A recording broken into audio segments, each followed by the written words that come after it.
ബിസ്മില്ലാഹിർ റഹ്മാനിർ റഹീം അൽഹംദുലില്ലാഹി വബിഹി നസ്തഈൻ വസല്ലല്ലാഹു വസല്ലമ വബാറക അലാ നബീന മുഹമ്മദിൻ വഅലാ ആലിഹി വസഹാബത്തിഹി അജ്മഈൻ സുമ്മ അമ്മാ ബഅദ്. നമ്മൾ കഴിഞ്ഞ ക്ലാസ്സിൽ ബാബുൽ ഹൈദ് വിശദീകരിച്ചതിൽ ഇന്ന് 4 ഹദീസുകളാണ് ബാക്കിയുള്ളത്. അത് ഇൻഷാ അല്ലാഹ് ഇന്ന് വലൈക്കും സലാം നമ്മൾ തുടർത്തുകയാണ്. അടുത്ത ക്ലാസ് കിതാബുസ് സ്വലാ. ഒന്നാമത്തെ ഹദീസ് വഅൻ അബീ സഈദ് അൽ-ഖുദ്രി റളിയല്ലാഹു അൻഹു قال قال رسول الله صلى الله عليه وسلم أليس إذا حاضت المرأة لم تصلي ولم تصم متفق عليه. وعن عائشة رضي الله عنها قالت لما جئنا السرف حطوا فقال النبي صلى الله عليه وسلم افعلي ما يفعل الحاج غير أن لا تطوفي بالبيت حتى تطهري متفق عليه. وعن معاذ بن جبل رضي الله عنه أنه سأل النبي صلى الله عليه وسلم ما يحل للرجل من امرأته وهي حائض فقال ما فوق الإزار. رواه أبو داود.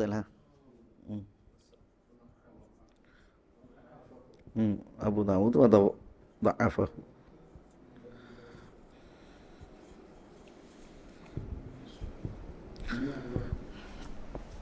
طيب كيف ما يحل للرجل من امرأته لا هذا بريء من امرأته وهي حائض فقال ما فوق الإزار. رواه أبو داود وضعفه. وعن أم سلمة رضي الله عنها قالت كانت النفساء تقعد على عهد النبي صلى الله عليه وسلم بعد نفاسها 40 يوما. رواه الخمسة إلا النسائي واللفظ لأبي داود وفي لفظ له ولم يأمرها النبي صلى الله عليه وسلم بقضاء صلاة النفاس وصححه الحاكم. طيب ഇതിൽ ഒന്നാമത്തെ ഹദീസ് അബൂ സഈദ് അൽ-ഖുദ്രി റളിയല്ലാഹു അൻഹു എന്നുള്ള ഹദീസാണ്. വഅൻ അബീ സഈദ് അൽ-ഖുദ്രി അബൂ സഈദ് അൽ-ഖുദ്രി റളിയല്ലാഹു അൻഹുവിൽ നിവേദനം ഖാല അദ്ദേഹം പറഞ്ഞു ഖാല റസൂലുള്ളാഹി സ്വല്ലല്ലാഹു അലൈഹി വസല്ലം അല്ലാഹുവിൻ്റെ റസൂൽ സ്വല്ലല്ലാഹു അലൈഹി വസല്ലം പറഞ്ഞു അലൈസ ഇദാ ഹാദത് അൽ മർഅ ഇദാ ഹാദത്തിൽ മർഅതു ലം തുസല്ലി വലം തസും.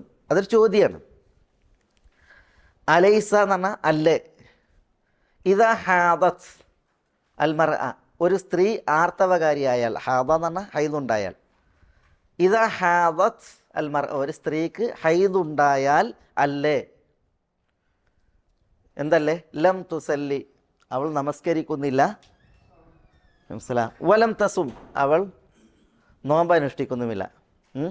ലം തുസല്ലി നമസ്കരിച്ചിട്ടില്ല, ലം തസും നോമ്പ് നോറ്റിട്ടില്ല.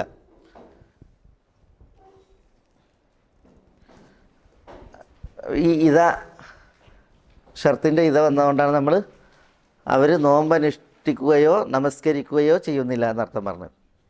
അപ്പോൾ ഇവിടെ അബൂ സഈദ് റളിയല്ലാഹു അൻഹുവിൻ്റെ ഈ ഹദീസ് റസൂലുള്ള ഒരു ചോദ്യം ചോദിക്കുകയാണ്. ഖാല റസൂലുള്ളാഹി സ്വല്ലല്ലാഹു അലൈഹി വസല്ലം അലൈസ ഇദാ ഹാദത്തിൽ മർഅതു ലം തുസല്ലി വലം തസും ഒരു സ്ത്രീക്ക് ആർത്തവമുണ്ടായാൽ അവൾ നമസ്കരിക്കുന്നില്ല, അവൾ നോമ്പെടുക്കുന്നില്ല, അങ്ങനെയല്ലേ എന്ന് റസൂൽ ചോദിക്കുകയാണ്. മുത്തഫഖുൻ അലൈഹി. ഇത് ഇമാം ബുഖാരിയും മുസ്ലിമും ഒന്നിച്ച് റിവായത്ത് ചെയ്ത ഹദീസാണ്. ഫി ഹദീസിൻ ത്വവീൽ ഹദീസ് ഒരു ദീർഘമായ ഹദീസിൻ്റെ ബാക്കിയാണിത്. അപ്പോൾ ഇതൊരു സുദീർഘമായ ഹദീസിൻ്റെ ബാക്കിയാണ്, അവസാന ഭാഗമാണ്. ആ ഹദീസിൻ്റെ ദീർഘമായ ഭാഗം മനസ്സിലാക്കണം, അപ്പോഴാണ് ഇതിൻ്റെ വിഷയം ഉൾക്കൊള്ളാൻ കഴിയുക. അതെന്താണെന്ന് വെച്ചാൽ റസൂലുള്ളാഹി സ്വല്ലല്ലാഹു അലൈഹി വസല്ലം തങ്ങൾക്ക് നരകം പ്രദർശിപ്പിക്കപ്പെട്ട്, അപ്പം നരകം പ്രദർശിപ്പിക്കപ്പെട്ടപ്പോൾ റസൂലുള്ളാഹി സ്വല്ലല്ലാഹു അലൈഹി വസല്ലം തങ്ങൾ നരകത്തിൽ കൂടുതലും സ്ത്രീകളെയാണ് കണ്ടത്. അപ്പോൾ റസൂലുള്ളാഹി സ്വല്ലല്ലാഹു അലൈഹി വസല്ലം തങ്ങൾ സ്ത്രീകളെ വിളിച്ചിട്ട് പറഞ്ഞു, യാ മാശറൻ നിസാ തസദ്ദഖ്ന വലൗ കാന മിൻ ഹല്ലികുന്ന ഫഇന്നി റഅയ്തുകുന്ന അക്സറ അഹ്ലിന്നാർ എന്ന് റസൂലുള്ള പറഞ്ഞു. നിങ്ങളെ ഞാൻ കൂടുതൽ നരകത്തിൽ കണ്ട്, നിങ്ങളുടെ ആഭരണം സദക്ക ചെയ്തെങ്കിലും നിങ്ങൾ നരകത്തിൽ നിങ്ങളെ കാക്കാൻ പറഞ്ഞു. അപ്പോൾ റസൂലുള്ളാഹിനോട് ചോദിച്ചാൽ അത് എന്തുകൊണ്ടാണ്? അപ്പോൾ റസൂലുള്ളാഹി സ്വല്ലല്ലാഹു അലൈഹി വസല്ലം തങ്ങൾ പറഞ്ഞ് യുക്സിർനൽ ലഈൻ വയക്ഫുർനൽ അഷീർ ഭർത്താവിൻ്റെ സൽപെരുമാറ്റങ്ങളെ നിരാകരിക്കുകയും പിന്നെ ശാപവാക്കുകൾ വർദ്ധിപ്പിക്കുകയും ചെയ്യും എന്ന് പറഞ്ഞു. എന്നിട്ട് റസൂലുള്ളാഹി സ്വല്ലല്ലാഹി അലൈഹി വസല്ലം തങ്ങൾ പറഞ്ഞു, പിന്നെ അഖലും ദീനും കുറഞ്ഞത് സ്ത്രീകളോളം മറ്റാരെയും ഞാൻ കണ്ടിട്ടില്ല എന്ന് പറഞ്ഞു. അഖല് കുറവ്, അതേപോലെ തന്നെ ദീന് കുറവ്, അത് സ്ത്രീകൾക്കാണ് കൂടുതൽ എന്ന് റസൂലുള്ളാഹി സ്വല്ലല്ലാഹി അലൈഹി വസല്ലം തങ്ങൾ പറഞ്ഞു. അപ്പോൾ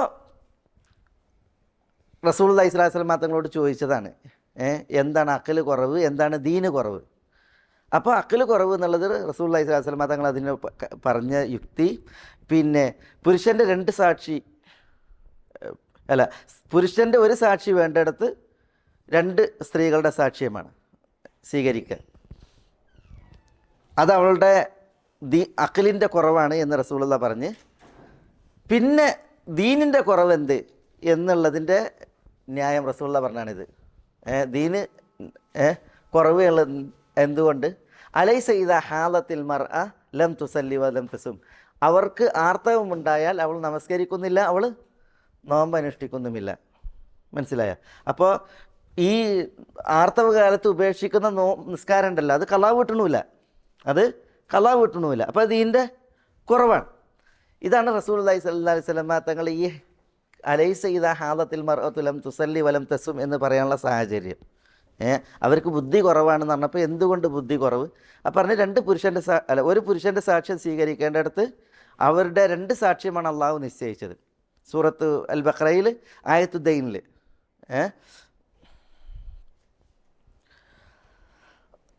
പിന്നെ ദീന് കുറവ്, നാഖിസാത്തുൽ ദീന് കുറവെന്ത് എന്നുള്ളതിന് ചോദിച്ചപ്പോൾ റസൂലുള്ളാഹി പറഞ്ഞാണിത്, അലൈസ ഇദാ ഹാദത്തിൽ മർഅതു ലം തുസല്ലി വലം തസും എന്നുള്ളത്. അവിടെ എല്ലാ സ്ത്രീകളും ദീന് കുറഞ്ഞവർ, എല്ലാ സ്ത്രീകളും ബുദ്ധി കുറഞ്ഞവർ എന്നൊരു മാന അതിനില്ല. പ്രത്യേകിച്ച് അതൊരു പൊതുവിധിയാണ്. മൊത്തത്തിൽ നോക്കുകയാണെങ്കിൽ സ്ത്രീകൾ പിന്നെ പുരുഷൻ്റേതുപോലെയല്ല ബുദ്ധിയുടെ മികവിൽ, അതേപോലെ തന്നെ ദീനിൻ്റെ മികവിലും.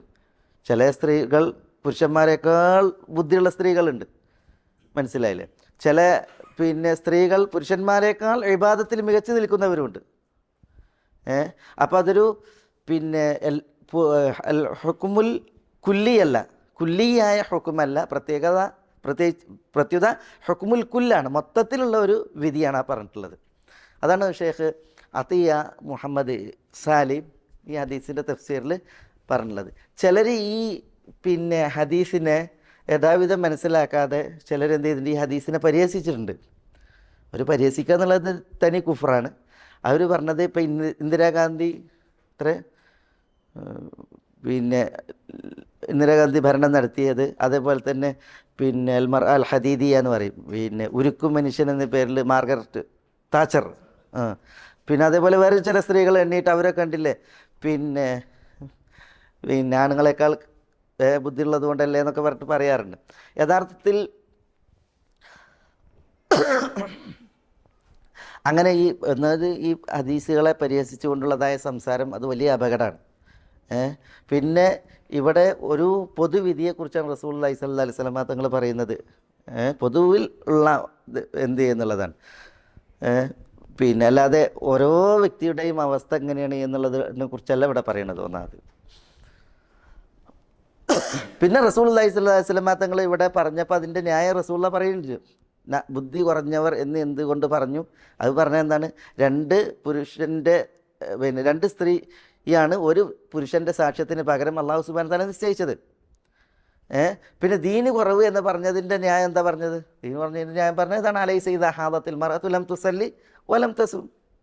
അപ്പോൾ റമദാനിൽ നോമ്പ് എടുക്കുക എന്നുള്ളത് അവർക്കില്ല. ആർത്തവത്തിൻ്റെ പീരീഡിൽ റമദാൻ്റെ സാഹചര്യത്തിൽ, റമദാൻ്റെ പകലിൽ, റമദാൻ്റെ ആത്മീയ നിർവൃതിയിൽ നോമ്പെടുക്കുക എന്നുള്ളത് അവർക്കില്ല.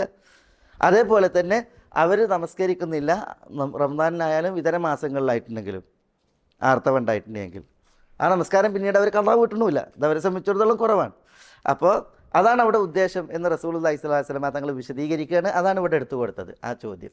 അലൈസ ഇദാ ഹാദത്തിൽ മർഅതു ലം തുസല്ലി വലം തസും. മുത്തഫഖുൻ അലൈഹി.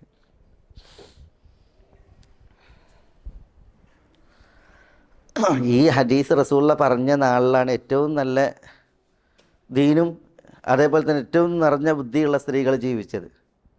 അന്ന് ആർക്കും ഒന്നും ഉണ്ടായില്ല, ഇതിൻ്റെ പേരിലൊരു ഇഷ്കാലം ഉണ്ടായിട്ടില്ല. അന്ന് ആരും ഇതിനെ ചോദ്യം ചെയ്തിട്ടില്ല. പിന്നെ ഇപ്പം അതേസമയം ഇപ്പോഴത്തെ കാലത്ത് ഒരു ഈജിപ്ഷ്യൻ മുഫ്തിനോട് എനിക്ക് തോന്നുന്നത് അസ്ഹറിൻ്റെ ചീഫിനോടാണ്ട് ജാദുൽ ഹക്കിനോട് ഒരു പെണ്ണ് ഡോക്ടറേറ്റ് എടുത്തിട്ട് അവൾ യാസിത്തി നബിയുക്കും യഖൂൽ അൽ മർഅ നാഖിസത്തുൽ അഖിൽ വാന അല്ലാൻ സിർതു ദിക്തൂറ. നബി പറഞ്ഞിരിക്കുന്ന, നിങ്ങളുടെ നബി പറഞ്ഞു സ്ത്രീകൾ അക്കൽ കുറവാണെന്ന്. ഞാനിതാ അപ്പോൾ ഡോക്ടറേറ്റ് എടുത്തിണ് എന്ന് പറഞ്ഞിട്ട് ഇതിനെ കളിയാക്കിയെന്ന് പറഞ്ഞു. അപ്പോൾ അസ്ഹറിൻ്റെ ചീഫ് അവളോട് പ്രതികരിച്ചത് റസൂലുള്ളാഹി സ്വല്ലല്ലാഹു അലൈഹി വസല്ലം തങ്ങൾ നാഖിസത്ത് അഖൽ എന്ന് പറഞ്ഞത് അന്നത്തെ സ്ത്രീകളെക്കുറിച്ചാണ്, അന്ന് ജീവിച്ച സ്ത്രീകളെക്കുറിച്ചാണ്, സഹാബ വനിതകളെക്കുറിച്ചാണ് നാഖിസത്തുൽ അഖൽ എന്ന് പറഞ്ഞത്. ഇന്നത്തെ സ്ത്രീകൾക്ക് അഖലേ അല്ല, നിങ്ങൾക്ക് അഖലേ അല്ല, അത് അവരെ കുറിച്ചാണ് നാഖിസത്ത് അഖൽ എന്ന് പറഞ്ഞതെന്ന് പ്രതികരിച്ചതെന്നാണ്. ഏതായാലും ആ ഒരു സമീപനം തീർത്തും തെറ്റാണ്. വഅൻ അബി സഈദ് ഖുദ്രി റളിയല്ലാഹു അൻഹു ഖാല റസൂലുള്ളാഹി സ്വല്ലല്ലാഹു അലൈഹി വസല്ലം അലൈസ ഇദാ ഹാദത്തിൽ മർഅ, ഒരു സ്ത്രീ ആർത്തവകാരിയായാൽ ലം തുസല്ലി, അവൾ നമസ്കരിക്കുന്നില്ലല്ലോ, വലം തസും, അവർ നോമ്പനുഷ്ഠിക്കുകയും ചെയ്യുന്നില്ലല്ലോ. മുത്തഫഖുൻ അലൈഹി. അപ്പോൾ ഇതിന്ന് മനസ്സിലാക്കാനുള്ളത് എന്താ? ഇതിന്ന് മനസ്സിലാക്കാനുള്ളത് കിതാബുൽ ഹൈദിൽ ഇത് കൊടുത്തത് ആർത്തവകാരി എന്ത് ചെയ്യാൻ പാടുള്ളതല്ല, നിസ്കരിക്കാൻ പാടുള്ളതല്ല, അവൾ നോമ്പ് അനുഷ്ഠിക്കാനും പാടുള്ളതല്ല. എന്നാൽ ആർത്തവ പീരീഡിൽ അവർക്ക് നഷ്ടപ്പെട്ട നിർബന്ധ നോമ്പുകൾ അവർ ഖദാ വീട്ടേണ്ടതുണ്ട്. അതിനെക്കുറിച്ച് ഇതിൽ പറഞ്ഞിട്ടില്ല.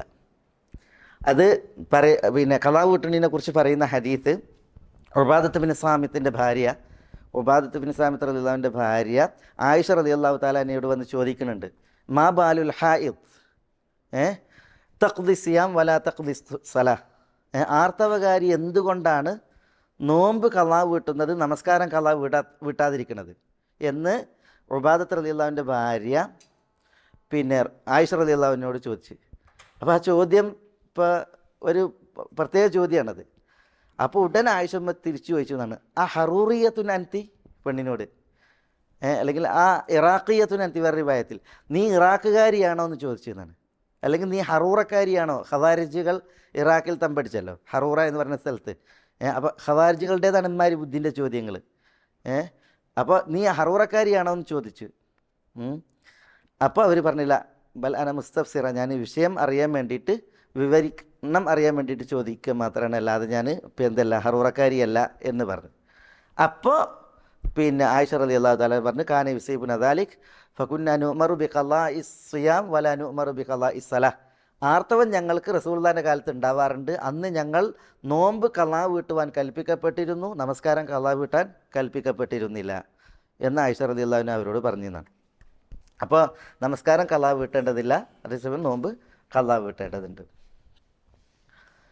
രണ്ടാമത്തെ ഹദീസ് വഅൻ ആയിഷത റളിയല്ലാഹു അൻഹ ഖാലത്ത്, ഇതിൽ അബൂ സഈദ് അൽ ഖുദ്രി നമുക്ക് വന്ന റാവിയാണ്, മുമ്പ് നമ്മൾ വിശദീകരിച്ചിട്ടുണ്ട്.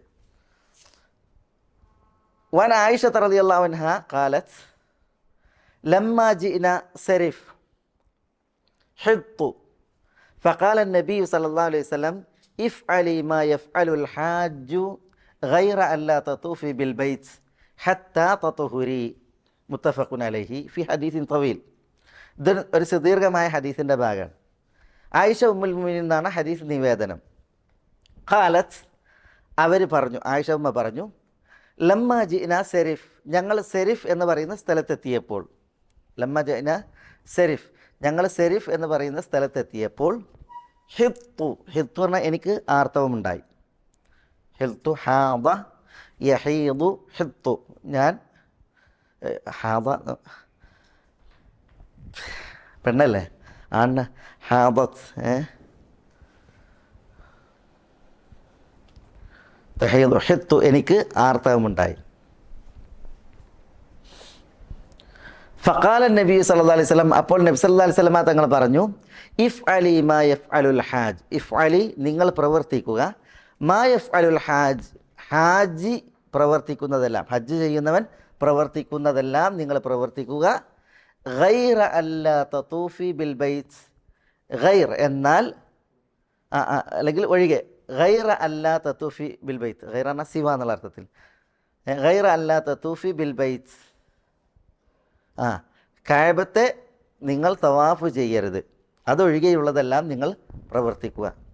ഹത്താ തതുഹുരി, നിങ്ങൾക്ക് ശുദ്ധി പ്രാപിക്കുന്നത് വരെ, ഹത്താ തതുഹുരി, നിങ്ങൾ ശുദ്ധി പ്രാപിക്കുന്നത് വരെ.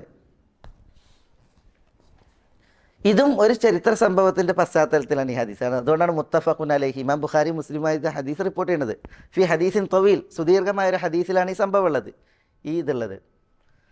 അതായത് നബി സല്ലല്ലാഹു അലൈഹി വസല്ലം തങ്ങൾ ഹജ്ജത്തുൽ വദാഇന് വന്ന്, ഹജ്ജത്തുൽ വദാഇന് വന്നപ്പോൾ റസൂലുള്ളാഹിൻ്റെ കൂടെ റസൂലുള്ളാഹിൻ്റെ ഭാര്യമാരുണ്ട്, റസൂലുള്ളാഹിൻ്റെ ഭാര്യമാർ ഹജ്ജിനുണ്ട്. അങ്ങനെ നബി സല്ലല്ലാഹു അലൈഹി വസല്ലം തങ്ങളും സഹാബികളും സെരിഫ് എന്ന് പറയുന്ന സ്ഥലത്തെത്തി. സെരിഫ് എന്ന് പറഞ്ഞാൽ മക്ക മദീന, ഇന്നത്തെ തെരീഖുൽ ഹിജ്റ ഉണ്ടല്ലോ, തെരീഖ് ഹിജ്റയിൽ പിന്നെ മക്കയോടടുത്ത് പിന്നെ ഈ സെരിഫ് എന്ന് പറയുന്ന സ്ഥലത്ത് നിന്ന് ഹറമിലേക്ക്, കഅബത്തിൻ്റെ അടുക്കിലേക്ക് 18 കിലോമീറ്റർ ഉണ്ടാവും. മസ്ജിദ് ആയിഷൻ്റെ അടുക്കിലേക്ക്, അതാണ് ഹറമിൻ്റെ അതിർത്തി, അവിടേക്ക് 10 കിലോമീറ്റർ 10 കിലോമീറ്റർ ദൂരം ഉണ്ടാവും. ഈ സെരിഫ് എന്ന് പറയുന്ന സ്ഥലത്താണ് പിന്നെ മൈമൂന റളിയല്ലാഹു തആല അൻഹ വഫാത്തായത്. അവിടെ വെച്ചാണ് റസൂലുള്ളാഹി മൈമൂനയെ കല്യാണം കഴിക്കുകയും ചെയ്തത്, ഉംറത്തുൽ ഖദായിൽ. സെരിഫ് എന്ന് പറയുന്ന സ്ഥലത്ത് വെച്ചിട്ട് റസൂലുള്ളാഹി ഹിജ്റയുടെ 7-ൽ മൈമൂന റളിയല്ലാഹുവിനെ കല്യാണം കഴിച്ച് ഉംറത്തുൽ ഖദായിന് വന്നപ്പോൾ. പിൽക്കാലത്ത് അവിടെ വെച്ചാണ് മൈമൂന റളിയല്ലാഹുവിനെ മരിച്ചത്. അതുകൊണ്ട് തന്നെ അവരുടെ മക്ബറ ഉള്ളത് അവിടെയാണ്. ഇന്നും തരീഖുൽ ഹിജ്റയിൽ നമ്മൾ പോകുമ്പോൾ തരീഖുൽ ഹിജ്റയുടെ വലത് ഭാഗത്ത് ആ മക്ബറ കാണാൻ സാധിക്കും. അവിടെ ഇങ്ങനെ പിന്നെ ഒരു മതിലാക്കിയിട്ട്, മതിലിനകത്താണ് ആ ഖബർ ഉള്ളത്, മതിൽക്കെട്ടിനകത്താണ് പിന്നെ ഖബറുള്ളത്. പിന്നെ മദീന വഴി ഹജ്ജിന് പോകുമ്പോൾ രണ്ടാമത്തെ മെയിൻ ചെക്ക് പോയിൻ്റ് കഴിഞ്ഞിട്ട് ആണ്ട് വിട്ട് കിടന്നാൽ വാദി ജുമൂം എന്ന് പറയും. പണ്ട് മർറുബ് ബഹ്റാൻ എന്ന പേരിൽ അറിയപ്പെടുന്ന വാദി ജുമൂം കഴിഞ്ഞ ഉടനെയാണ് ഈ സെരിഫ്. അവിടെയാണ് ആ സ്ഥലമുള്ളത്, ഖബറുള്ളത്. റോഡ് സൈഡിന്, ഹൈവേൻ്റെ തൊട്ട് സൈഡിൽ തന്നെ. ഏതായാലും അവിടെ എത്തിയപ്പോൾ ലമ്മ ജിഇനാ സെരിഫ്, ഞങ്ങൾ സെരിഫ് എന്ന് പറയുന്ന സ്ഥലത്തെത്തിയപ്പോൾ റസൂലുള്ളാഹി സ്വല്ലല്ലാഹു അലൈഹി വസല്ലം തങ്ങളും സഹാബത്തും എത്തിയപ്പോൾ, ഹജ്ജിന് പോവല്ലേ, ആയിഷ റളിയല്ലാഹു അൻഹ അവിടെ നിന്നിട്ട് പെരും കരച്ചിൽ, ഭയങ്കര കരച്ചിൽ. അപ്പോൾ റസൂലുള്ളാഹി സ്വല്ലല്ലാഹു അലൈഹി വസല്ലം തങ്ങൾ അടുത്ത് എന്നിട്ട് ചോദിച്ചു, എന്തിനാണ് നിങ്ങൾ കരയുന്നത്? ആ നഫിസ്തി എന്ന് പറഞ്ഞാൽ അവിടെ ഉദ്ദേശം ഹെൽത്തി എന്നുള്ള അർത്ഥത്തിൽ, നിങ്ങൾക്ക് ആർത്തവമുണ്ടായോ എന്നാണ് ചോദിച്ചത്. അപ്പോൾ അതേ എന്ന് പറഞ്ഞു, അതുകൊണ്ടാണ് ആർത്തവമുണ്ടായി, അതുകൊണ്ട് അതാണെന്ന് പറഞ്ഞു. അപ്പോഴാണ് റസൂലുള്ളാഹി പറഞ്ഞത് ഇഫ് അലിമ എഫ് അലുൽ ഹജ്ജ് ഗൈറ അല്ലാ തതൂഫി ബിൽ ബൈത്ത്. റസൂലുള്ളാഹി സ്വല്ലല്ലാഹു അലൈഹി വസല്ലം തങ്ങൾ ഈ സെർഫിലെത്തുന്നത് പിന്നെ ദുൽഹജ്ജ് 4-നാണ്. ദുൽഹജ്ജ് 4-ന് രാത്രിയാണ്, ദുൽഹജ്ജ് 4-ന് രാത്രി. അപ്പോൾ ആയിഷുമ്മ മുത്തമത്തിയായിട്ടാണ് ഹജ്ജ് ചെയ്യുന്നത്. ഉംറക്കും ഹജ്ജിനും കൂടി ഒന്നിച്ചാണ് നിയ്യത്ത്. ഉംറ ചെയ്തിട്ട് പിന്നെ ഹജ്ജ് ചെയ്യാനാണ്. പക്ഷേ പിന്നെ ദുൽഹജ്ജ് 4-ന് അവർക്ക് പിരീഡായി. എന്നാൽ അറഫ ദുൽഹജ്ജ് 9-നാണ്, കണ്ട. അപ്പോൾ 4-നാണ് ഇത് പിരീഡായത്. അപ്പോൾ ഒരിക്കലും എന്തില്ല, മക്കത്ത് പോയിട്ട് പിന്നെ ഉംറ ചെയ്യാൻ ഇരുന്നിട്ടുണ്ടെങ്കിൽ അറഫ കിട്ടൂല. അതുകൊണ്ട് അവർ കരഞ്ഞ് ഉംറൻ്റെ നിയ്യത്തിലാണ് പോണത്, എന്നിട്ട് ഹജ്ജ് ചെയ്യാൻ. പക്ഷെ 4-ന് ആർത്തവം തുടങ്ങി. അപ്പോൾ എന്തായാലും എന്ത് ചെയ്യില്ല, ശുദ്ധിയായിട്ട് ഉംറ ചെയ്തിട്ട് പിന്നെ എന്തായാലും അറഫ കിട്ടൂല. അതുകൊണ്ടാണ് അവർ കരയണത്. അപ്പോഴാണ് റസൂലുള്ളാഹി സ്വല്ലല്ലാഹു അലൈഹി വസല്ലം തങ്ങൾ പറഞ്ഞത് പിന്നെ നിങ്ങൾക്ക് ആർത്തവായോ? അതെ. അപ്പോൾ റസൂലുള്ളാഹി സ്വല്ലല്ലാഹു അലൈഹി വസല്ലം തങ്ങൾ പറഞ്ഞു ഹാദാ ഷൈഉൻ ഖദ് കതബഹുല്ലാഹു അലാ ബനാത്തി ആദം. ഇത് ആരും നിങ്ങൾ കൊണ്ടുവന്നതല്ലല്ലോ, പിന്നെ ഹാദാ ഷൈഉൻ ഖദ് കതബഹുല്ലാഹു അലാ ബനാത്തി ആദം, ആദമിൻ്റെ പെൺമക്കൾക്ക് അള്ളാഹു വിധിച്ചതാണ് ഇത്, അതതിൻ്റെ സമയത്ത് വരും. എന്നിട്ട് റസൂലുള്ളാഹി പറഞ്ഞ് ഇഫ് അലി മാ യഫ് അലുൽ ഹാജ്, ഇഫ് അലി നിങ്ങൾ ചെയ്യുക, അതായത് ഈ പിന്നെ മെൻസസ് ഉള്ള അവസ്ഥയിൽ തന്നെ നിങ്ങൾ ചെയ്യുക, മാ യഫ് അലുൽ ഹാജ് ചെയ്യുന്നതെല്ലാം, ഗൈറ അല്ലാ തതൂഫി ബിൽ ബൈത്ത്, പക്ഷേ നിങ്ങൾ എന്ത് ചെയ്യാൻ പാടുള്ളതല്ല, കഅബ തവാഫ് ചെയ്യരുത്, അതൊഴികെ. കഅബ പിന്നെ ഗൈറ അല്ലാ തതൂഫി ബിൽ ബൈത്ത്, കഅബ തവാഫ് ചെയ്യുക എന്നതൊഴിച്ച് ഹാജ് ചെയ്യുന്നതെല്ലാം നിങ്ങൾ ചെയ്യുക, ഹത്താ തതുഹുരി, നിങ്ങൾ ശുദ്ധി പ്രാപിക്കുന്നത് വരെ. അപ്പം എന്താ പിന്നെ ഹാജിമാർ ചെയ്യുന്നത്? കഅബ തവാഫ് വെച്ചിട്ട് ഹാജി ചെയ്യുന്നത് എന്തൊക്കെയാണ്?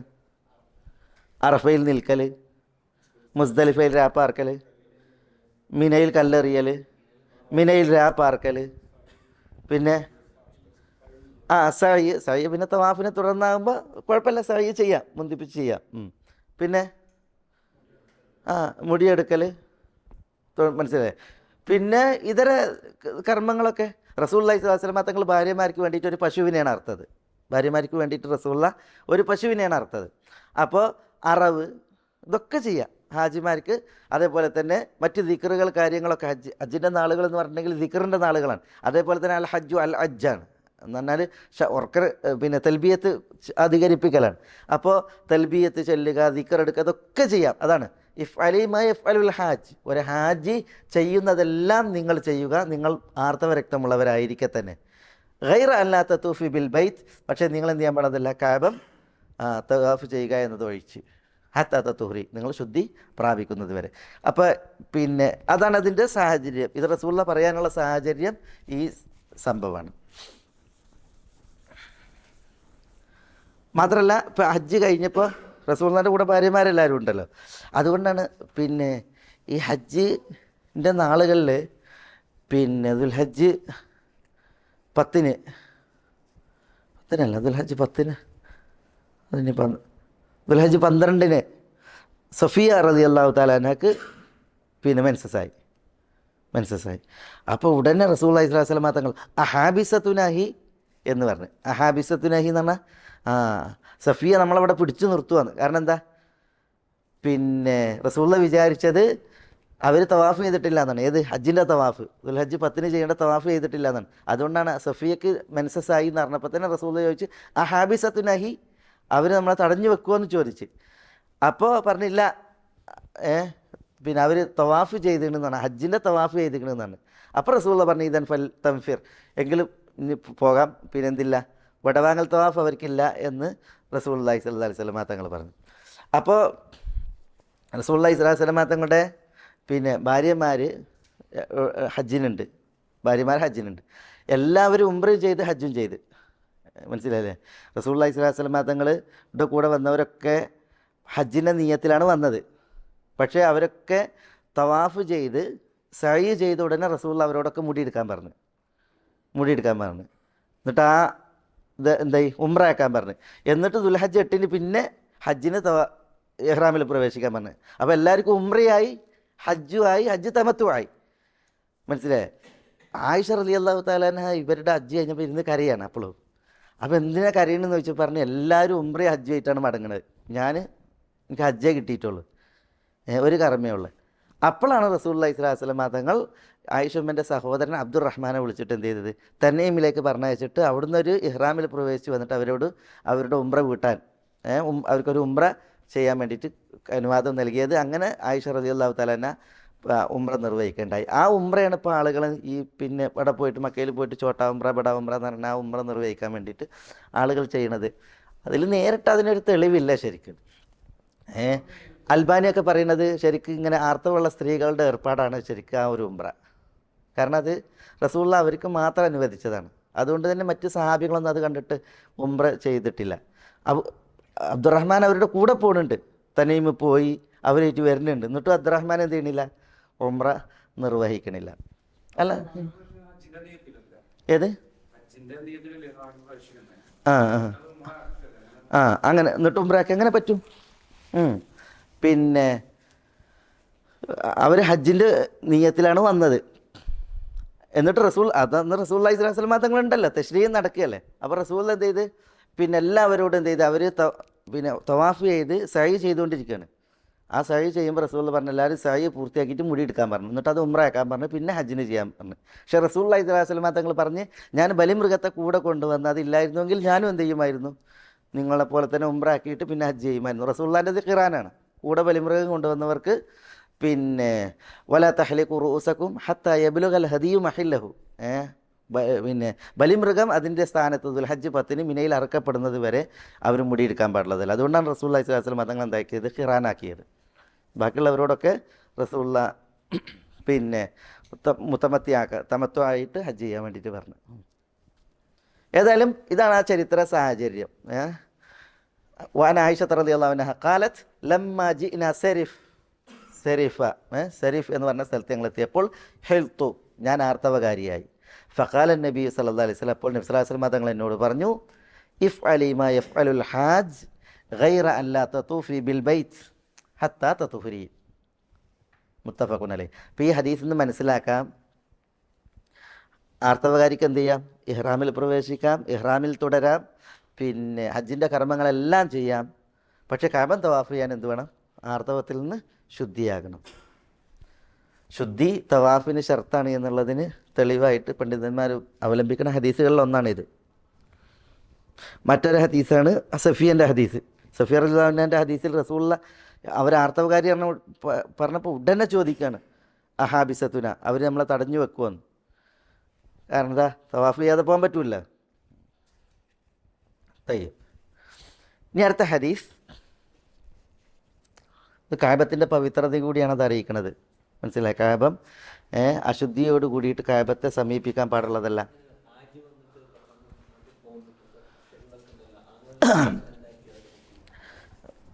പിന്നെ കഅബത്തിൻ്റെ പവിത്രതയാണ്. ഈ പവിത്രത പണ്ടേ കഅബത്തിന് വകവെക്കുന്നതാണ്. ഇപ്പം മുശ്രിക്കുകൾ പണ്ട് കാലങ്ങളിൽ നഗ്നരായിട്ട് തവാഫ് ചെയ്തിരുന്നു എന്നല്ലേ? അത് നഗ്നതയിൽ കഅബയെ അവഹേളിക്കാനല്ല അവരങ്ങനെ തവാഫ് ചെയ്തിരുന്നത്. അവർ പരിശുദ്ധമായ സ്വത്ത് കൊണ്ട് വാങ്ങിയ വസ്ത്രത്തിലേ അവർ കഅബ തവാഫ് ചെയ്യാൻ സമ്മതിക്കുള്ളൂ. അതുകൊണ്ട് തന്നെ മക്കക്കാർ അവർ ഒരിക്കലും തെറ്റായ രീതിയിൽ സമ്പാദിച്ച വസ്ത്രം കൊണ്ട് അവർ കഅബയുടെ അടുക്കലേക്ക് വരില്ല. അവർ നല്ല വസ്ത്രം കൊണ്ട് മാത്രമേ കഅബത്തിനടുത്ത് വന്നിട്ട് അവർ തവാഫ് ചെയ്യുള്ളൂ. വിദേശികളായ ഹാജിമാർ വരുമ്പോൾ അവർ സമ്മതിക്കൂല അവരുടെ വസ്ത്രത്തിൽ തവാഫ് ചെയ്യാൻ.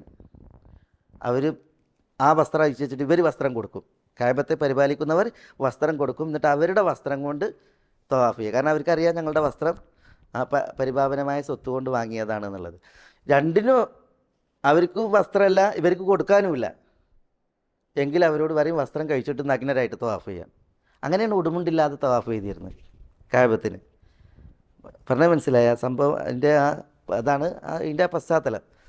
ഇനി മക്കക്കാർ തന്നെയും അവരുടെ നല്ല സ്വത്തിനാൽ വാങ്ങിയ വസ്ത്രം അവർക്കില്ലെങ്കിൽ, 100 കൂട്ടം വസ്ത്രം ഉണ്ടെങ്കിലും അത് തെറ്റായ രീതിയിൽ വാങ്ങിയതാണെങ്കിൽ അതുകൊണ്ട് തവാഫ് ചെയ്യൂല. നല്ല വസ്ത്രം എടുത്തിട്ടാണ് അവർ തവാഫ് ചെയ്യുക. അതില്ല എങ്കിൽ ഉടുമുണ്ട് ഉരിഞ്ഞ് നഗ്നരായിട്ട് തവാഫ് ചെയ്യും. അതായിരുന്നു അത് കഅബത്തിനെ ആദരിക്കുന്നതിൻ്റെ ഭാഗമായിട്ടാണ് അവർ ചെയ്തിരുന്നത്.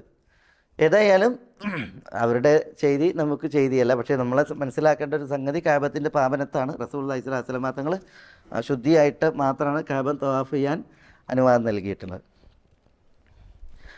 പിന്നെ ഇപ്പോൾ ഗഫൂർക്ക പറഞ്ഞ വിഷയം, ഇപ്പം നമ്മുടെ നാടുകളിൽ നിന്നൊക്കെ വരുന്ന ഹാജിമാർ ഇതേപോലെ പീരീഡിലായിട്ടുണ്ട് എങ്കിൽ അവരുടെ കൂടെയുള്ള റുഫ്ഖത്തുണ്ടല്ലോ, യാത്രാ സംഘം, അതവർ പിന്നെ ഇപ്പോൾ ഈ ഹജ്ജ് കമ്മിറ്റി അല്ലെങ്കിൽ ഹജ്ജിൻ്റെ ഗ്രൂപ്പ് അവരെ കാത്തു നിൽക്കാത്തൊരവസ്ഥയാണെങ്കിൽ അതൊരു ഇഷ്കാലാണ്. പിന്നെ യഥാർത്ഥത്തിൽ പിന്നെ ഗ്രൂപ്പ് കാത്തു നിൽക്കുകയാണ് വേണ്ടത്, ഈ സ്ത്രീ ശുദ്ധിയാകുവോളം, എന്നിട്ട് ഒന്നിച്ചു പോവുകയാണ് വേണ്ടത്. ഇനി അതില്ല, ഈ സ്ത്രീയെ കാത്തു നിൽക്കാൻ അവർക്ക് കഴിയില്ല, അവർ പോവുകയാണ്, ഈ സ്ത്രീക്ക് വെയിറ്റ് ചെയ്യാൻ പറ്റും, എന്നിട്ട് പോകാൻ പറ്റുമെങ്കിൽ ആ രീതി തന്നെയാണ് അവലംബിക്കേണ്ടത്. അതില്ല, ഇനി ഒരു സ്ത്രീ പോയി അയാൾക്ക് തിരിച്ചു വന്നിട്ട് പിന്നെ തവാഫ് ചെയ്യാൻ പറ്റുമെങ്കിൽ അതാണ് പരിഗണിക്കേണ്ടത്. ഇനി ഒന്നിനും കഴിയാത്തൊരവസ്ഥയാണ്. പ്രത്യേകിച്ച് ഇപ്പോൾ സൗദിയിലുള്ളവർ അവർക്ക് മടങ്ങി വരാൻ പറ്റും, പിന്നെ ഗൾഫ് കൺട്രീസിലുള്ളവർക്ക് വീണ്ടും സാധ്യത ഉണ്ട്. ഇനി പിന്നെ ഇപ്പോൾ അഫാഖിയത്തായ ഒരു ഹാജി എന്ന് പറയും, വിദേശങ്ങളിൽ നിന്ന് വരുന്ന ഒരു ഹാജി, പിന്നെ ഒരു പെണ്ണിനെ സംബന്ധിച്ചിടത്തോളം അവരുടെ സംഘം അവരെ കാത്തു നിൽക്കില്ല, അവർക്ക് യാത്ര വൈകിപ്പിക്കാനും പറ്റില്ല. അങ്ങനെ നിർബന്ധ സാഹചര്യത്തിലാണ് എങ്കിൽ അവിടെയാണ് ഷെയ്ഖുൽ ഇസ്ലാം ഇബ്നു തൈമിയയുടെ ഫത്വ, അതേപോലെ ഷെയ്ഖ് മുഹമ്മദ് ബിൻ സാലിഹ് അൽ ഉസൈമീൻ ഇവരുടെയൊക്കെ ഫത്വ, ആ സ്ത്രീ വേഗം ശരീരം ശുദ്ധിയാക്കുക, ബ്ലീഡിങ് നിലവിലുണ്ടെങ്കിൽ ശരിക്ക് അവർ പേടൊക്കെ വെച്ചതിന് ശേഷം പെട്ടെന്ന് തവാഫ് ചെയ്യുക, എന്നിട്ട് അവർ പോവുക. ഏത് തവാഫ്? ഈ ഹജ്ജിൻ്റെ തവാഫ്. കാരണം അതാ നിർബന്ധ സാഹചര്യത്തിൽ അത്തരം സ്ത്രീകൾക്ക് മാത്രം, അതും ഈ പിന്നെ എല്ലാ സൂക്ഷ്മതകളും പുലർത്തിക്കൊണ്ട് തവാഫ് ചെയ്യാൻ കഴിയുമെങ്കിൽ തവാഫ് ശുദ്ധിയോടുകൂടി തവാഫ് ചെയ്യാൻ തന്നെയാണ് ചെയ്യേണ്ടത്. അതില്ല എങ്കിൽ ഒരു അനിവാര്യ ഘട്ടത്തിൽ മാത്രമാണ് അത്തരം ഒരു പിന്നെ ഫത്വ ഉള്ളത്. തയ്യബ്. അടുത്ത ഹദീസ്, വഅൻ മുആദ് ഇബ്നു ജബൽ റളിയല്ലാഹു അൻഹു, വഅൻ മുആദ് ഇബ്നു ജബൽ റളിയല്ലാഹു അൻഹു അന്നഹു സഅല النبي صلى الله عليه وسلم ما يحل للرجل من امرأته وهي حائض ഫഖാല മാ ഫൗഖൽ ഇസാർ റവാഹു അബൂ ദാവൂദ് വദഅഫഹു. എന്താ?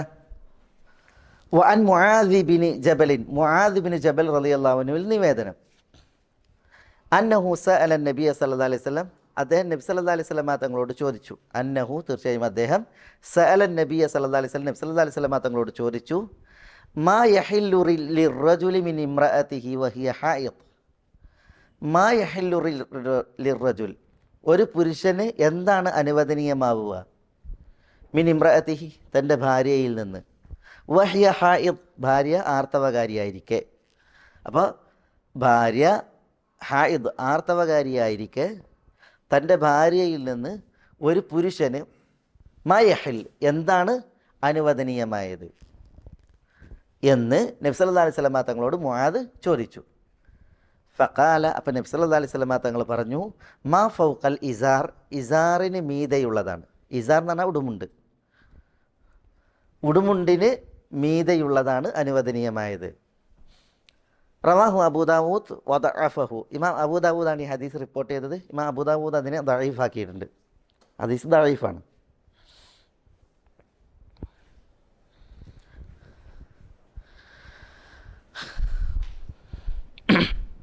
ഇവിടെ മുആദ് ബിൻ ജബൽ വന്നോണ. എന്താ മുആദ് ബിൻ ജബലിൻ്റെ പേര്?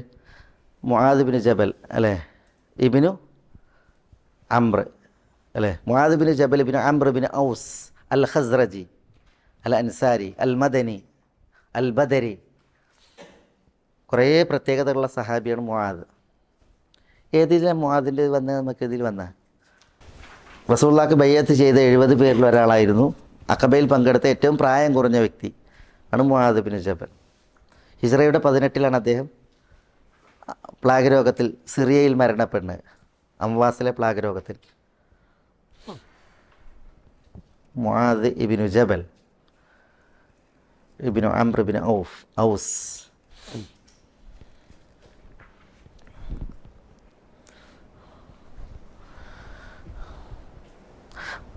റസൂലുള്ളാഹി അദ്ദേഹത്തെക്കുറിച്ച് പറയപ്പെടുള്ളത്, അദ്ദേഹം ഇബ്രാഹിം അലൈഹി സ്വലാത്തു വസ്സലാമയോട് സാദൃശ്യമുള്ള വ്യക്തിയായിരുന്നാണ്. ഖാന ഉമ്മത്തൻ ഖാനിത്തൻ ലില്ലാഹ് എന്നാണ് അദ്ദേഹത്തെക്കുറിച്ച് പറഞ്ഞത്. അദ്ദേഹം ഒരു പ്രസ്ഥാനമായിരുന്നു, അള്ളാഹുവിന് വിനയാനിതരുമായിരുന്നു. ഇബ്രാഹിം നബിൻ്റെ വിശേഷണം അത് മുആദിനെ കുറിച്ച് പറയപ്പെട്ടിട്ടുണ്ട്. നബി സല്ലല്ലാഹു അലൈഹി വസല്ലം തങ്ങൾ പറഞ്ഞു, അർഹമു ഉമ്മത്തി ബി ഉമ്മത്തി അബൂബക്കർ. എൻ്റെ ഉമ്മത്തികളോട് എൻ്റെ ഉമ്മത്തികളിൽ ഏറ്റവും കാരുണ്യമുള്ളവൻ അബൂബക്കറാണ്. വ അഷദ്ദുഹ ഉമറു, അതിലേറ്റവും കഠിന ശക്തൻ അത് ഉമറാണ്. പിന്നെ റസൂലുള്ളാഹി സ്വല്ലല്ലാഹു അലൈഹി വസല്ലം തങ്ങൾ പറഞ്ഞു, പിന്നെ വ അഫ്റദുഹ സെയ്ദ്, അനന്തരാവകാശ നിയമത്തെക്കുറിച്ച് കൂടുതൽ അറിയുന്നവൻ സെയ്ദാണ്. വ അലമുഹ ബിൽ ഹലാലി വൽ ഹറാമി മുആദ്, ഹലാൽ ഹറാമിനെ കുറിച്ച് കൂടുതൽ അറിവുള്ളവൻ മുആദാണ്. എന്നിട്ട് പിന്നെ റസൂലുള്ളാഹി പറഞ്ഞു, വ അമീൻ ലികുല്ലി ഉമ്മത്തിൻ അമീൻ വ അമീനു ഹാദിഹിൽ ഉമ്മ പിന്നെ അബൂ ഉബൈദ. എല്ലാ ഉമ്മത്തികൾക്കും ഒരു അമീനുണ്ട്, എൻ്റെ ഉമ്മത്തിലെ അമീന് അത് അബൂ ഉബൈദ ആമിർ ഇബ്നുൽ ജറാഹ് ആണ് എന്ന് പറഞ്ഞു. ഏതായാലും മുആദ് റളിയല്ലാഹു അൻഹു ഹലാൽ ഹറാമിനെ കുറിച്ച് ഏറ്റവും കൂടുതൽ അറിവുള്ള ഒരു മഹാനായ സഹാബിയായിരുന്നു. ഇവിടെ മുആദ് റളിയല്ലാഹു അൻഹു ചോദിക്കാൻ നബി സല്ലല്ലാഹു അലൈഹി വസല്ലം തങ്ങളോട്, ഒരു സ്ത്രീ ആർത്തവകാരിയാണെങ്കിൽ, ഭാര്യ ആർത്തവകാരിയാണെങ്കിൽ ഭർത്താവിന് ആ സ്ത്രീയിൽ അനുവദനീയമായത് എന്താണ്? ലൈംഗിക വേഴ്ചയുമായി ബന്ധപ്പെട്ടാണ് റസൂലുള്ളാഹിനോടുള്ള ചോദ്യം. അപ്പോൾ മാ ഫൗക്കൽ ഇസാർ, ഇസാറിന് മീതെയുള്ളതാണ് എന്ന് പറഞ്ഞു. ഇസാർ എന്ന് പറഞ്ഞാൽ ഉടുമുണ്ടാണ്, മനസ്സിലായില്ലേ?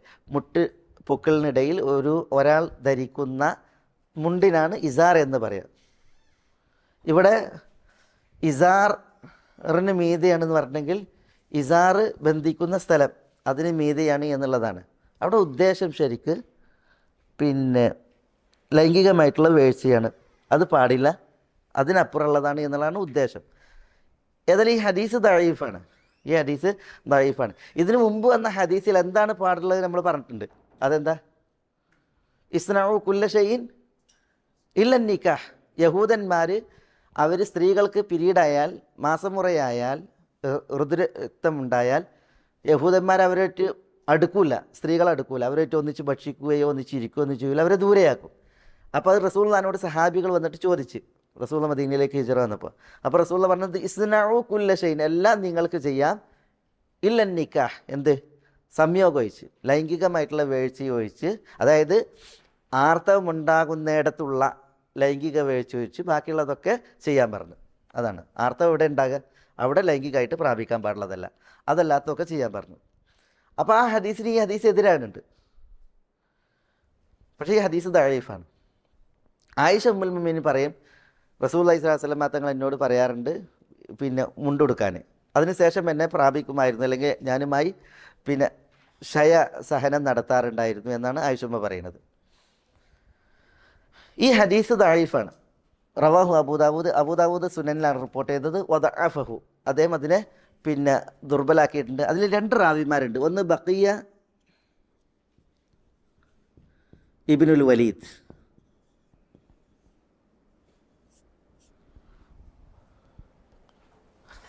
രണ്ട് സഈദ് അൽ അഗ്തഷ്. ഇങ്ങനെ 2 റാവിമാരുണ്ട്. ബഖിയ ഇബ്നുൽ വലീദ് ദുർബലനാണ്, ദഈഫാണ്. ഈ സഈദ് ഇബ്നുൽ അഗ്തഷ് മജ്ഹൂലുൽ ഹാലുമാണ്.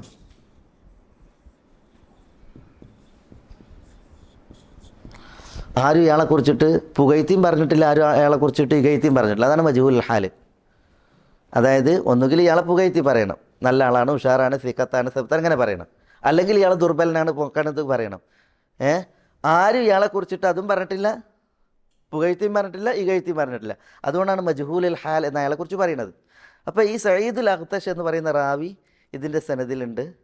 പിന്നെ ബഖിയ ഇബ്നുൽ വലീദ് എന്ന് പറഞ്ഞ ദുർബലനായ റാവിയും ഈ ഹദീസിൻ്റെ സനദിലുള്ളത് കൊണ്ട് ഈ ഹദീസ് ദുർബലാണ്. അബൂദാവൂദ് റിപ്പോർട്ടിൻ്റെ ഹദീസ് ദുർബലാണ്. ഇമാം അബൂദാവൂദ് തന്നെ അതിനെ ദഈഫാക്കിയിട്ടുണ്ട്. ഇനി അടുത്ത ഹദീസ്, وعن أم سلمة رضي الله عنها قالت كانت النفساء تقعد على عهد النبي صلى الله عليه وسلم بعد نفاسها 40 يوما.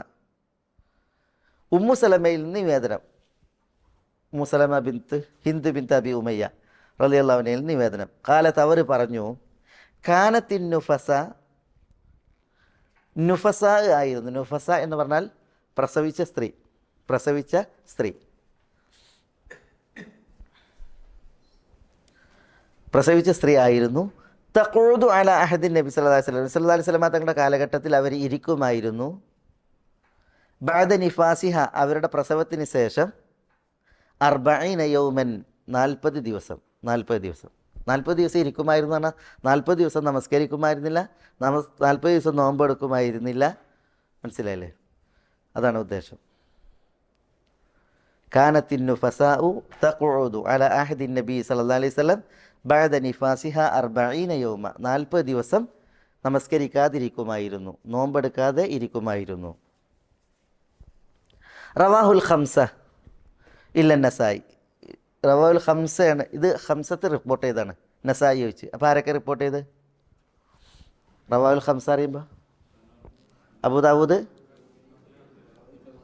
തുർമുദി, ഇബ്നു മാജ, അഹ്മദ്, നസായി ഇല്ല. വല്ലഫ്ദുലി അബി ദാവൂദ്, ഈ ഹദീസിൻ്റെ പദപ്രയോഗം ഇമാം അബൂദാവൂദിൻ്റേതാണ്. വഫീ ലഫ്ദിൻ ലഹു, അബൂദാവൂദിൻ്റെ മറ്റൊരു ലഫ്ദിലുണ്ട്, വലം യഅ്മുറുഹ നബി സല്ലല്ലാഹു അലൈഹി വസല്ലം ബിഖളാഇ സലാത്തിൻ നിഫാസ്. വലം യഅ്മുറുഹ, നബി സല്ലല്ലാഹു അലൈഹി വസല്ലം വലം യഅ്മുറുഹ നബി സല്ലല്ലാഹു അലൈഹി വസല്ലം, നബി സല്ലല്ലാഹു അലൈഹി വസല്ലം തങ്ങൾ ആ സ്ത്രീയോട് കൽപ്പിച്ചിട്ടില്ല, അഥവാ പ്രസവിച്ച സ്ത്രീയോട് കൽപ്പിച്ചിട്ടില്ല, ബിഖളാഇ സലാത്തിൻ നിഫാസ്, പ്രസവ സമയത്തുള്ള നമസ്കാരം ഖളാ വീട്ടാൻ. വലം യഅ്മുറുഹ നബി സല്ലല്ലാഹു അലൈഹി വസല്ലം, പ്രസവിച്ച സ്ത്രീയോട് നബി സല്ലല്ലാഹു അലൈഹി വസല്ലം തങ്ങൾ കൽപ്പിച്ചിട്ടില്ല, ബിഖളാഇ സലാത്തിൻ നിഫാസ്, നിഫാസിൻ്റെ സല ഖളാ വീട്ടാൻ കൽപ്പിച്ചിട്ടില്ല. അപ്പോൾ നിഫാസിൻ്റെ നാളുകളിൽ എത്ര നിസ്കാരം പോയിട്ടുണ്ടോ അത് ഖളാ വീട്ടാൻ കൽപ്പിച്ചിട്ടില്ല. ഇതാണ് ഇമാം അബൂദാവൂദിൻ്റെ റിവായത്തിലുള്ളത്. അപ്പോൾ ഇവിടെ ഈ ഹദീസ് ഉണ്ടല്ലോ, ഇതുവരെയുള്ള ഹദീസുകൾ ഇസ്തിഹാദത്തിനെ കുറിച്ചും ഹൈദിനെ കുറിച്ചുമായിരുന്നു. ഈ അവസാനത്തെ ഹദീസ് നിഫാസിനെ കുറിച്ചാണ്. നിഫാസിൻ്റെ വിധി ഹൈദിൻ്റെ വിധി തന്നെയാണ് എല്ലാ മസാലകളിലും. നിഫാസിൻ്റെ വിധി ഹൈദിൻ്റെ തന്നെയാണ്. അതായത് നിസ്കാരം, നോമ്പ്, ഖുർആൻ പാരായണം, അത് തുടങ്ങിയതായ തവാഫ് തുടങ്ങിയ വിഷയങ്ങളിലൊക്കെ പിന്നെ ഹൈദിൻ്റെ വിധി തന്നെയാണ് നിഫാസിനുള്ളത്. നിഫാസിൻ്റെ കൂടിയ കാലാണ് ഇവിടെ ഈ ആദ്യത്തെ റിപ്പോർട്ടിലുള്ളത്. നിഫാസിന് കുറഞ്ഞ സമയം എത്ര? ഒരു സ്ത്രീയുടെ പ്രസവ രക്തം അതിൻ്റെ കുറഞ്ഞ സമയമില്ല. മനസ്സിലായില്ലേ? ഒരു സ്ത്രീ പ്രസവിച്ച് ഉടനെ തന്നെ ബ്ലീഡിങ് നിന്നാൽ ഖലാസ് അവർ ശുദ്ധിയായി. എന്നാൽ കൂടിയ ടൈം എത്ര? ചില സ്ത്രീകൾക്ക് കുറേ ദിവസങ്ങൾ. അതുകൊണ്ട് ഫുഖഹാക്കൾ കാണാൻ പിന്നെ നിഫാസിൻ്റെ കൂടിയ ടൈം 60 ദിവസം, ചിലർ 55 ദിവസം ഇങ്ങനെയൊക്കെ എഴുതിയിട്ടുണ്ട്. അപ്പോൾ അത്രയും ദിവസം ഒരു സ്ത്രീ പ്രസവിച്ചതിന് ശേഷം നിസ്കരിക്കാതിരിക്കാൻ, നോമ്പ് നോൽക്കാതിരിക്കാൻ അങ്ങനെ പറ്റുമോ? പക്ഷേ ഈ ഹദീസ് അതിനൊരു ഹദ് നിശ്ചയിച്ചു. അതെന്താ? ഖാനത്തിൻ നുഫസ, പ്രസവിച്ച സ്ത്രീ, തഖൂദ് അല അഹദിൻ നബി സല്ലല്ലാഹു അലൈഹി വസല്ലം ബാദ നിഫാസിയ, അവരുടെ പ്രസവത്തിന് ശേഷം നമസ്കരിക്കാതിരിക്കും, നോമ്പ് നോൽക്കാതിരിക്കും 40 യൗമൻ, 40 ദിവസം. 40 ദിവസം. അത് എല്ലാ സ്ത്രീകളും 40 ദിവസം ഇരിക്കണം എന്നല്ല. പിന്നെയോ ഈ ഹദീസ് ഇത് ഉമ്മി സലമയിൽ നിന്നാണ്. ഇതിൻ്റെ അനസ് റളിയല്ലാഹു അൻഹുവിൽ നിന്നുള്ള നിവേദനത്തിൽ ഇബ്നു മാജയുടെ റിപ്പോർട്ടിൽ അതിന് മുമ്പ് അവർ ശുദ്ധി കണ്ടിട്ടില്ലെങ്കിൽ, ശുദ്ധി കണ്ടാലെന്ത് ചെയ്യും? അതോട് കൂടിയിട്ട് അവർ പിന്നെ നമസ്കരിക്കും, നോമ്പെടുക്കും എന്നുള്ളതാണ്. അപ്പോൾ ശുദ്ധി കാണാതെ എന്ത് ചെയ്യണം? അവർ തുടരുകയാണ്, ബ്ലീഡിങ് തുടരുകയാണ് എങ്കിൽ 40ാമത്തെ ദിവസം എന്തായി? പിന്നെ ബ്ലീഡിങ് ഉണ്ടെങ്കിലും ഖലാസ് അവർ 40 ദിവസം കഴിഞ്ഞിട്ടെങ്കിൽ നിസ്കരിക്കണം, നോമ്പെടുക്കണം. 40 ദിവസത്തിനപ്പുറത്തുള്ള ബ്ലീഡിങ് അത് ഇസ്തിഹാലത്തിൻ്റെ ബ്ലീഡിങ് ആണ്. അതെന്തല്ല? നിഫാസിൻ്റെ ബ്ലീഡിങ് അല്ല. പറഞ്ഞത് മനസ്സിലാണ്ട? അതാണ് ഇവിടെ പിന്നെ ഈ ഹദീസിലുള്ളത്. ഒരു സ്ത്രീ അവർ പ്രസവിച്ചു 40 ദിവസം വരെ ബ്ലീഡിങ് അവർക്ക് തുടരുകയാണ് എങ്കിൽ 40 ദിവസം അവരാരാണ്? നുഫസ ആണ്. എന്നാൽ 40 ദിവസത്തിനപ്പുറം ബ്ലീഡിങ് തുടരുന്നുവെങ്കിൽ അതെന്താണ്? അതവരുടേത് ഇസ്തിഹാലത്തിൻ്റേതാണ്. അപ്പോൾ എന്ത് ഇസ്തിഹാലത്തിൻ്റേതാകുമ്പോൾ പ്രസവിക്കുന്നതിന് മുമ്പ് അവരുടെ ആർത്തവ പീരീഡ് ഉണ്ടല്ലോ, ആ ആർത്തവ പീരീഡിൻ്റെ നാളുകൾ വന്നിട്ടുണ്ട് എങ്കിൽ, ബ്ലീഡിങ് തുടരുകയാണെങ്കിൽ എന്ത് ചെയ്യണം? അവർ ആ ആർത്തവത്തിൻ്റെ നാളുകളിൽ അവർ നിസ്കാരം ഒഴിവാക്കണം, നോമ്പ് ഒഴിവാക്കണം, ബ്ലീഡിങ് ഉണ്ടെങ്കിലും. നമ്മൾ മുമ്പ് ഹദീസിൽ വായിച്ചില്ലേ? അതേപോലെ തയ്യബ് ഇവിടെ റവാഉൽ ഖംസ ഇല്ല നസായി വല്ലഫ്ദു ലി അബി ദാവൂദ് വഫി ലഫ്ദിൻ ലഹു വലം യഅ്മുറുഹ നബി സല്ലല്ലാഹു അലൈഹി വസല്ലം ബിഖളാഇ സലാത്തിൻ നിഫാസ്. നിഫാസിൻ്റെ നാളുകളിലെ നമസ്കാരം ഖളാ വീട്ടാൻ ആ സ്ത്രീയോട് റസൂലുള്ള കൽപ്പിച്ചിട്ടില്ല, പ്രസവിച്ച സ്ത്രീയോട് റസൂലുള്ള കൽപ്പിച്ചിട്ടില്ല. അതുകൊണ്ട് തന്നെ നോമ്പ് ഖളാ വീട്ടണം, നമസ്കാരം ഖളാ വീട്ടേണ്ട. ഈ ഹദീസ് ഇപ്പം നമ്മൾ പറഞ്ഞതുപോലെ അബൂ ദാവൂദിൻ്റെ റിപ്പോർട്ടിലുണ്ട്, അതേപോലെ തന്നെ ഇബ്നു മാജ റിപ്പോർട്ട് ചെയ്തിട്ടുണ്ട്, തുർമുദ് റിപ്പോർട്ട് ചെയ്തിട്ടുണ്ട്. ഇമാം ഹാക്കിം അതിനെ സഹീഹാണെന്ന് പറഞ്ഞു. വസഹഹു അൽ ഹാക്കിം, ഹാക്കിം അതിനെ സഹീഹ് എന്ന് വിശേഷിപ്പിച്ചിട്ടുണ്ട്. ഹാക്കിം മാത്രമല്ല, ഇമാം ഹാക്കിമും ദഹബിയും സഹീഹ് എന്ന് പറഞ്ഞിട്ടുണ്ട്. മനസ്സിലല്ലേ? അതേപോലെ ഇബ്നു ഹജർ, നവവി, ഇവരൊക്കെ അതിൻ്റെ സനത് കുറ്റമറ്റതാണെന്ന് പറഞ്ഞിട്ടുണ്ട്, ഈ ഹദീസിൻ്റെ സനത്. അതേപോലെ തന്നെ പിന്നെ ഇമാം അൽ ഖത്താബി ഈ ഹദീസിൻ്റെ സനദിനെ കുറിച്ച് ഹസൻ എന്ന് വിശേഷിപ്പിച്ചിട്ടുണ്ട്. അത് പറയാൻ കാരണം ഇമാം ഹാക്കിം, ദഹബി, അതേപോലെ തന്നെ ഈ പണ്ഡിതന്മാർ പിന്നെ ഷെയ്ഖ് അൽബാനിയൊക്കെ ഇതിനെ പിന്നെ സനദ് കുറ്റമറ്റതാണ്, തെളിവെടുക്കാം എന്നുള്ള പക്ഷക്കാരനാണ്. നവവി, ഇബ്നു ഹജർ ഇവരൊക്കെ ഇതുകൊണ്ട് പിന്നെ തെളിവെടുക്കാം എന്നുള്ള പക്ഷക്കാരാണ്.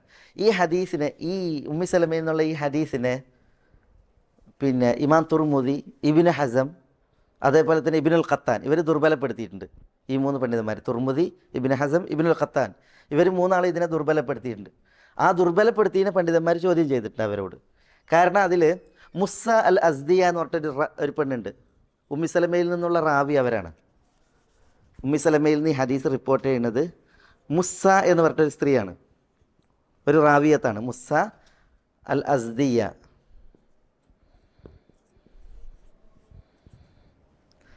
ഈ റാവിനെ കുറിച്ചുള്ള സംസാരം പിന്നെ കാരണത്താലാണ് ഇബ്നുൽ ഖത്താനും ഇബ്നു ഹസമും ഇമാം തുർമുദിയും ഈ ഹദീസിനെ ദുർബലാക്കിയത്. പക്ഷേ അവരെ ഇമാം നവവി ശക്തമായിട്ട് നിരൂപിച്ചിട്ടുണ്ട്, ഈ ഹദീസിനെ ദുർബലപ്പെടുത്തിയവരെ. എന്നിട്ട് ഇമാം നവവി സ്ഥാപിച്ചിട്ടുണ്ട് ഈ ഹദീസ് തെളിവെടുക്കാവുന്നതാണ്. ഷെയ്ഖ് അൽബാനി അത് അദ്ദേഹത്തിൻ്റെ സിൽസിലയിൽ എടുത്ത് കൊടുത്തിട്ടുണ്ട്. ഷെയ്ഖ് അൽബാനി ഈ ഹദീസിനെ പ്രബലപ്പെടുത്തിയ പണ്ഡിതന്മാരിൽപ്പെട്ടവരാണ്. ഏതായാലും ഹദീസ് തെളിവെടുക്കാവുന്ന ഹദീസാണ്. അപ്പോൾ ഇവിടെ ഈ അവസാനത്തെ ഹദീസിൽ പ്രസവരക്തവുമായി ബന്ധപ്പെട്ടുള്ള മസലയാണ് ചർച്ച ചെയ്യുന്നത്. വാൻ ഉമ്മി സലമത്ത് റളിയല്ലാഹു അൻഹ ഖാലത്ത് കാനത്ത് النفساء تقعد على عهد النبي صلى الله عليه وسلم بعد نفاسها 40 يوما رواه الخمسة إلا النسائي واللفظ لأبي داود وفي لفظ له ولم يأمرها النبي صلى الله عليه وسلم بقضاء صلاة النفاس وصححه الحاكم. طيب അഹദുൻ നബി എന്ന നബി സ്വല്ലല്ലാഹു അലൈഹി വസല്ലം തങ്ങളുടെ കാലഘട്ടം, അഹദ് എന്ന കാലഘട്ടം. കാനത്തിൻ നുഫസാഉ പ്രസവിച്ച സ്ത്രീ ആയിരുന്നു, തഖഉദു അല അഹദിൻ നബി സ്വല്ലല്ലാഹു അലൈഹി വസല്ലം നബി സ്വല്ലല്ലാഹു അലൈഹി വസല്ലം തങ്ങളുടെ കാലഘട്ടത്തിൽ അവർ ഇരിക്കുമായിരുന്നു. ബഅദ നിഫാസി അവരുടെ പ്രസവത്തിന് ശേഷം 40 യൗമൻ 40 ദിവസം നമസ്കരിക്കാതെ നോമ്പെടുക്കാതെ ഇരിക്കുമായിരുന്നു എന്നാണ്. അത് ബ്ലീഡിങ് തുടരുമ്പോഴാണ്. അതിനു മുമ്പ് ബ്ലീഡിങ് നിലച്ചാൽ അവർ ശുദ്ധിയായി. എന്നാൽ 40 ദിവസത്തിന് ശേഷവും പെണ്ണുങ്ങൾ അറിയുമ്പോൾ പ്രസവിച്ചടക്കലില്ല.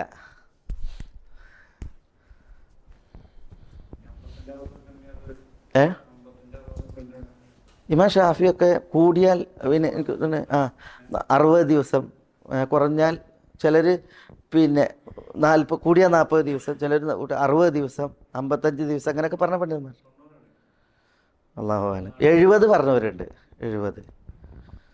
പക്ഷെ അതൊക്കെ പിന്നെ ശരിയല്ല. ശരി 40 വരെ എന്നുള്ളതാണ്. അല്ലാഹു സുബ്ഹാനഹു വ തആല നമ്മളെല്ലാവരെയും അനുഗ്രഹിക്കുമാറാവട്ടെ. ഹക്ക് ഹക്കായി മനസ്സിലാക്കുവാനും അത് പിൻപറ്റുവാനും ബാത്തിൽ ബാത്തിലായി മനസ്സിലാക്കുവാനും അതിൽ നിന്നും അതിൻ്റെ ആളുകളിൽ നിന്നും വിട്ടു നിൽക്കാനും അള്ളാഹു നമ്മളെല്ലാവരെയും അനുഗ്രഹിക്കുമാറാവട്ടെ. വസല്ലല്ലാഹു വസല്ലമ വബാറക അലാ നബീന മുഹമ്മദിൻ വഅലാ ആലിഹി വഅസ്ഹാബിഹി അജ്മഈൻ. അസ്സലാമു അലൈക്കും.